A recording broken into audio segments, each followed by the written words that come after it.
ములుగు జిల్లాలోని వెంకటాపూర్ మండలం పాలంపేటలో పర్యాటక రంగాన్ని మరింత అభివృద్ధి చేసే దిశగా కీలక అడుగు పడింది.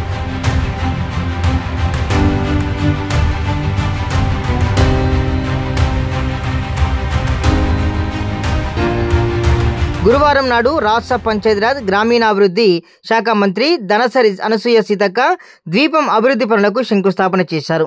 ఈ ప్రాజెక్టు కోసం ఏకంగా 13 కోట్ల రూపాయల నిధులు కేటాయించబడ్డాయి.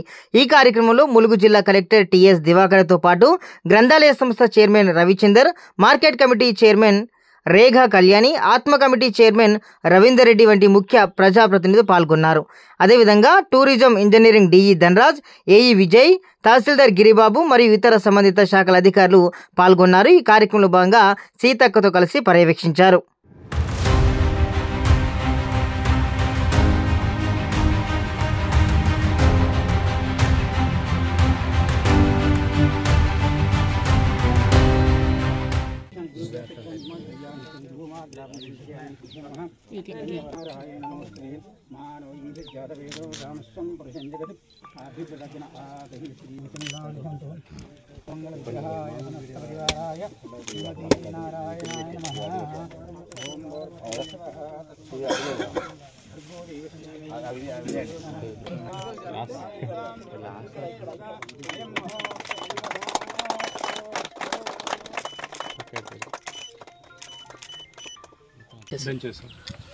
అది ఇట్లా దేవుడు లెక్క కాకుండా ఇది శివుడిదేనా? శివుడిదే మేడం. శివుడి నృత్యం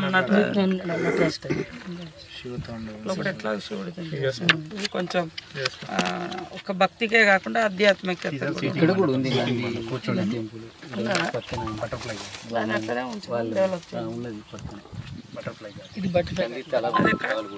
ఇది మీరు ఒకసారి అది పంపించారు కదా మ్యామ్, ఒకటి బటర్ఫ్లై అలాగే పెట్టించాము.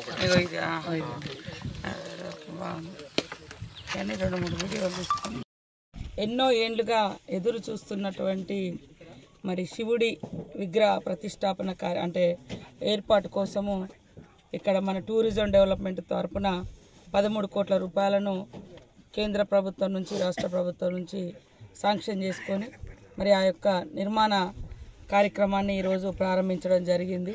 ములుగు అంటేనే టూరిజం, మరి టూరిజం అంటేనే ములుగు అనే విధంగా ఇక్కడ ములుగు జిల్లాలో చారిత్రాత్మకమైనటువంటి న్యాచురల్గా వచ్చేటువంటి అనేక అందాలు ఇక్కడ కొలువైనటువంటి ప్రాంతం. ముఖ్యంగా ములుగు మరి జిల్లాలోని మన ఇప్పుడు వెంకటాపురం మండలం పాలంపేట దగ్గర రామప్ప టెంపుల్కు దగ్గరగా మరి ఒక చారిత్రాత్మకమైనటువంటి కట్టడం ఈ ఐలాండ్లో నిర్మించబోతున్నాం. ఈరోజు రామప్ప చెరువులో దాదాపుగా 20 ఎకరాలతోటి ఐలాండ్ ఉంది. హార్డ్ కోర్ ఏరియా, ఎంత వాటర్ వచ్చినా కూడా ముంపున గురి కాకుండా ఉండేటువంటి ప్రాంతం. 7 ఎకరాలలో మేము మరి టూరిజం డెవలప్ చేయాలనే ఉద్దేశంతో సెంట్రల్ గవర్నమెంట్కు ప్రతిపాదన పంపడంతో వారిచ్చినటువంటి ఒక 13 కోట్లతోటి ఈరోజు పనులను మొదలు పెడతా ఉన్నాం. ఇది మరి ఆధ్యాత్మికంగా యోగా కానీ ఇతరత్ర పూజలు కానీ అదేవిధంగా ఇక్కడ శివతాండవం కానీ మరి శివుడి పూజలు కానీ చేసుకునే విధంగా మంచి డిజైన్ తయారు చేసి ఈరోజు 13 కోట్లతోటి ఈ ఐలాండ్లో ఈ 7 ఎకరాల హార్డ్ కోర్ ఐలాండ్ టోటల్గా 20 ఎకరాల ఐలాండ్లో నిర్మిస్తున్నందుకు చాలా సంతోషం. మొత్తం కూడా మనం ఇక్కడ నుంచి చూస్తే ఇక్కడ రామప్ప టెంపుల్ హిస్టారికల్ టెంపుల్, 800 ఏళ్ళ చరిత్ర నాటి టెంపుల్. మరి ఆ టెంపుల్కు యునెస్కో అవార్డు రావడం జరిగింది. దాన్ని ఆనుకొని ఒక 60 కోట్లతోటి ప్రసాద్ స్కీమ్ కింద మరి ఒక ఆడిటోరియం నిర్మించుకున్నాం. తర్వాత గుళ్ళ పునరుద్ధరణ జరుగుతుంది. మరి టెంపుల్కి అనుబంధంగానే ఇక్కడ శివాలయం, శివుడికి సంబంధించినటువంటి ప్రతిరూపాన్ని ప్రతిష్ఠింపజేస్తున్నాం. మరి అదేవిధంగా ములుగు ఇంచర్ల దగ్గర 35 కోట్లతోటి హంపి థియేటరు, హస్తకళలు, మన తెలంగాణ కల్చర్కి సంబంధించినటువంటి వస్తువులను అన్నీ కూడా ప్రదర్శింపచేయడం కోసం అక్కడ ఒక పెద్ద కన్స్ట్రక్షన్ చేస్తూ ఉన్నాం.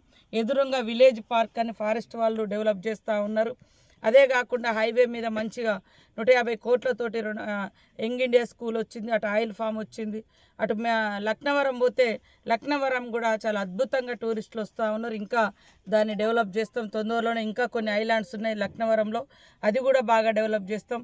ఇటు తాడ్వాయి మండలం పోతే మనందరికి తెలుసు, మనందరి ఇలవేల్పులుగా తెలంగాణ ప్రజలందరూ కూడా మరి ఎంతో భక్తితో కొంగు బంగారంలో వచ్చే జాతర సమ్మక్క సారలమ్మ జాతర. అక్కడ కూడా హిస్టారికల్గా ఉన్నటువంటి చరిత్రను మరింత చరిత్రలో ఉండే విధంగా కూడా ఈసారి గుడి నిర్మాణం చేయబోతున్నాం. అదే కాకుండా అటు మల్లూరు టెంపుల్ కూడా మరి దానికోసం కూడా ప్రతిపాదనలు పంపించడం. అక్కడ కూడా గుట్ట మీద లక్ష్మీనరసింహస్వామి ఉన్నారు కాబట్టి అక్కడ కూడా చాలా అద్భుతంగా డెవలప్ చేయాలని, అదే కాకుండా బొగతా వాటర్ ఫాల్స్ కూడా అక్కడ కూడా చాలా అద్భుతంగా పబ్లిక్ పెద్ద ఎత్తున వస్తున్నారు. ఇంకా దాని మీద ఈ మధ్యకాలంలో మరి ప్రత్యేకంగా దృష్టి పెట్టి మనము వాటర్లోకి వెళ్ళి ఆ వాటర్ను ఆస్వాదించే విధంగా, ఇప్పుడు మనోళ్ళు పాపం దిగంగానే అది వరద వస్తుంది, కొట్టుకుపోతున్నారు, అటు ఇటు చనిపోతున్నారు, ఆ భయం అనేది ఉంది.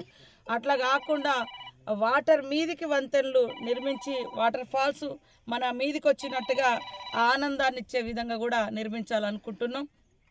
సో మళ్ళీ బ్లాక్ బెర్రీ కూడా స్టార్ట్ అవుతుంది తొందరలో, ఎందుకంటే ఈ మధ్యకాలంలో వర్షాలు ఎక్కువ ఉండడంతో అది అడవిలో న్యాచురల్గా బొంగులతో వేసినాము. బ్లాక్ బెర్రీ ట్రీస్ అవన్నీ ఉన్నాయి కాబట్టి ఇప్పుడు మళ్ళీ ఇసుక తెన్నెల మీద వాళ్ళ పబ్లిక్ అందరు వచ్చి ఎండాకాలంలో కొంత సంతోషం, దట్టమైన అడవి చుట్టూ వాగు, మరి కంక వనాల మధ్య బ్లాక్ బెర్రీ ట్రీస్ మధ్య ఆనందంగా ఉండడం కోసం అది కూడా మళ్ళీ ఉనికిలోకి తీసుకురావడం జరుగుతుంది. ఇవన్నిటితో పాటు పెద్ద ఎత్తున డెవలప్మెంట్ కార్యక్రమాలు కూడా చేస్తూ ఉన్నాం. మ్యాక్సిమం ప్రతి గ్రామానికి సీసీ రోడ్లు లేదా లింక్ రోడ్స్, అదేవిధంగా మరి డ్రైనేజ్ సిస్టమ్, ఇవన్నిటితో పాటు ఆయా కమ్యూనిటీకి సంబంధించినటువంటి ఇన్ఫ్రాస్ట్రక్చరు, కమ్యూనిటీ హాల్స్ కావచ్చు, మరి గుళ్ళకు సంబంధించి కావచ్చు, ఇట్లాంటివి కూడా చేస్తూ ఉన్నాం. ఈ 2 ఏళ్ళు అవుతున్న సందర్భంగా డిసెంబర్ వస్తే మాకు 2 ఇయర్స్ అవుతాయి. ఇంకా 3 ఇయర్స్ కూడా అద్భుతంగా డెవలప్ చేస్తాం. ప్రజా సంక్షేమాన్ని, ప్రభుత్వ అభివృద్ధి కార్యక్రమాలు ఇవన్నింటిని కూడా మన ప్రభుత్వం సీఎం రేవంత్ రెడ్డి గారు 2 కళ్ళలాగా భావించి ప్రజలకిచ్చే డైరెక్ట్ బెనిఫిట్స్ పథకాలు అందుతున్నాయి. గ్రామాలలో ఇచ్చే సౌకర్యాలను కూడా డెవలప్ చేస్తున్నాం. మరి ఆ పక్క పార్టీలో ఏదో 10 ఏళ్ళ నుంచి ఏదో చేసినాం అంటున్నారు, కానీ మేము 2 ఏళ్లలో ఏం చేసినాం అనేది కూడా ఖచ్చితంగా ప్రజలకు అర్థమవుతుంది. కాబట్టి ములుగు వెనుకబడిన ప్రాంతం అనే పరిస్థితి నుంచి అగ్రభాగాన ఎడ్యుకేషన్లో కానీ, హెల్త్లో కానీ, డెవలప్మెంట్లో కానీ, టూరిజంలో కానీ తీసుకురావాలనే కంకణం కట్టుకొని మేము పనిచేస్తూ ఉన్నాం. చిత్తశుద్ధితోటి ఖచ్చితంగా ములుగును అభివృద్ధి చేసుకోవాలనే సంకల్పం మాకుంది. అందరి యొక్క సహకారంతో అందరం కలిసి మన ప్రాంత యొక్క గౌరవాన్ని, ఈ ములుగు ప్రాంతానికి ఒక చరిత్ర ఉంది. ఇటు కాకతీయుల చరిత్ర ఉంది, అటు సమ్మక్క సారలమ్మ చరిత్ర ఉంది, అటు న్యాచురల్ రిసోర్సెస్ ఉన్నాయి, రిచ్ కల్చర్ ఉంది, వాటర్ రిసోర్స్ ఇవాళ దేవాదుల ప్రాజెక్టు కానీ, తుపాకులగూడెం బ్యారేజ్ కానీ, గోదావరి కానీ, అదేవిధంగా ప్రతి ఊరుకు వాగులు, వంకలు, తోగులు కానీ ఇవన్నీ కూడా చాలా గొప్పగా ఉన్నాయి. వాటన్నింటి యొక్క కల్చర్ను, రిచ్ను అదంతా కూడా మేము కాపాడి ప్రొటెక్ట్ చేసి భవిష్యత్ తరాలకు అందిస్తామని కూడా ఈ సందర్భంగా తెలియజేస్తూ, ఈరోజు చాలా సంతోషం. ఐలాండ్లో రామప్ప శివుడు శివాలయం, శివుడి ప్రాంగణంలో మరొక శివుడి ప్రతిరూపం. ఇక్కడ అందరూ భక్తులు కానీ, ఆధ్యాత్మికతతో వచ్చేటువంటి వాళ్ళు కానీ, యోగా చేసేటోళ్ళు కానీ, పూజలు చేసేవాళ్ళు కానీ ఈ వాటర్ మధ్య సేద తీరేందుకు, సంతోషంగా గడిపేందుకు కూడా ఈ ఐలాండ్ చాలా ఉపయోగపడుతుందని తెలియజేస్తాం.